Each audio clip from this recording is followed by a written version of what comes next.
হৰে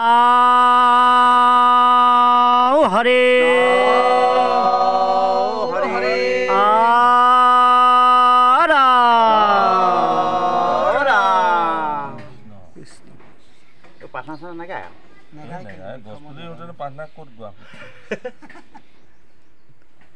এই আৰু এটা ক'তো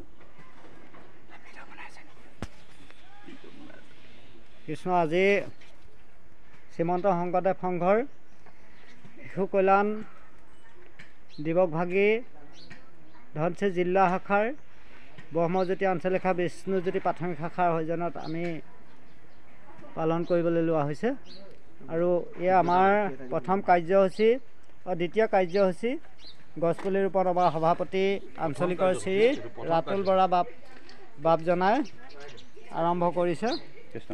গতিকে আমি এষাৰ কথা আপোনাৰ সভক জনাবলৈ পাই সুখী হৈছোঁ। আমাৰ ইয়াত যদি ভকত বৈষ্ণৱ অলপ কম উপস্থিত যদিও আমি কামবিলাক আগবঢ়াই নিবলৈ আগবাঢ়িছোঁ। ভৱিষ্যতে প্ৰজন্মৰ কাৰণে আমি পৃথিৱীখন সেউজ কৰিবৰ বাবে চেষ্টা কৰা হৈছে।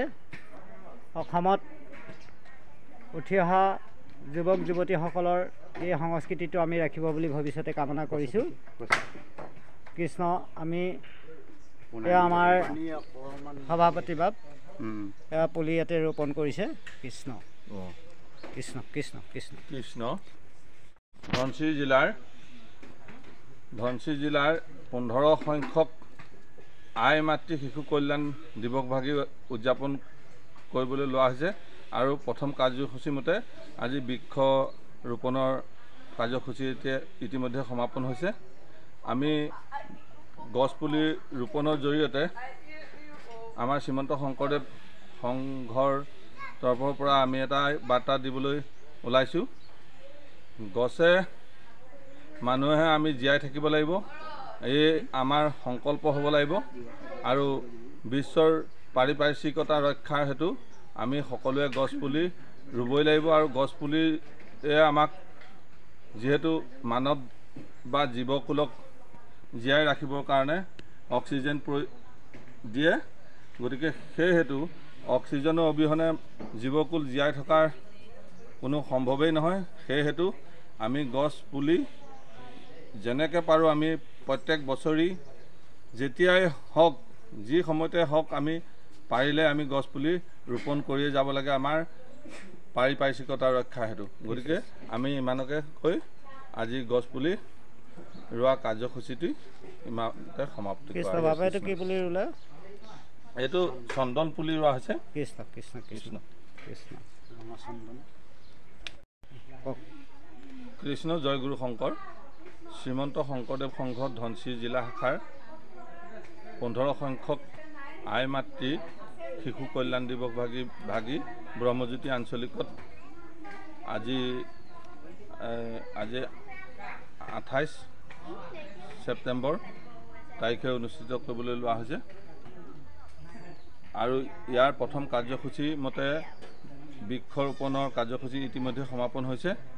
আমি শ্ৰীমন্ত শংকৰদেৱ সংঘৰ তৰফৰ পৰা আমাৰ ব্ৰহ্মজ্যোতি আঞ্চলিকৰ তৰফৰ পৰা আমি এই কথাকে জনাব বিচাৰিছোঁ যে গছপুলিৰ জৰিয়তে আমি বিশ্ব পাৰিপাৰ্শ্বিকতা ৰক্ষা কৰিবৰ কাৰণে গছপুলি যে ৰোপণ কৰিব লাগে এই কথাটো আমি প্ৰকাশ কৰিছোঁ আৰু গছে মানুহে জীয়াই থাকিব লাগিব। আমি সকলোৱে গছৰ পৰা আমি অক্সিজেন পাওঁ আৰু অক্সিজেনৰ জৰিয়তে জীৱকুল জীয়াই থাকে এই কথাটো সকলোৰে মাজত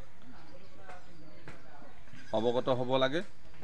আমাৰ উঠি অহা প্ৰজন্মকো আমি গছপুলি ৰোপণ কৰাৰ ক্ষেত্ৰত পৰিৱেশ ৰক্ষাৰ নামত তেওঁবিলাককো আমি উপযুক্তভাৱে উপযুক্ত শিক্ষাৰে শিক্ষিত কৰিব লাগিব আৰু গুৰুজনাৰ নীতি আদৰ্শ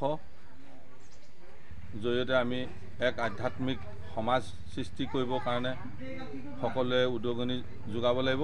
সেই হেতু আজি শিশু কল্যাণ দিৱসভাগী আমাৰ যি প্ৰভু ভগৱন্তৰ আধ্যাত্মিক জগতখনত আমি যাতে শিশুসকলক আগবঢ়াই লৈ যাব পাৰোঁ এই কথাকে প্ৰতিপন্ন কৰি আজি বিশ্বৰ পৰিৱেশ ৰক্ষাৰ নামত গছপুলি ৰোপণ কাৰ্যসূচী আমাৰ শ্ৰীমন্ত শংকৰদেৱ সংঘৰ তৰফৰ ফালৰ পৰা নিৰ্দেশনা দিয়া হৈছে সেইমতে আমি কাৰ্যসূচীভাগ সমাপন কৰা হৈছে। কৃষ্ণ কৃষ্ণ কৃষ্ণ।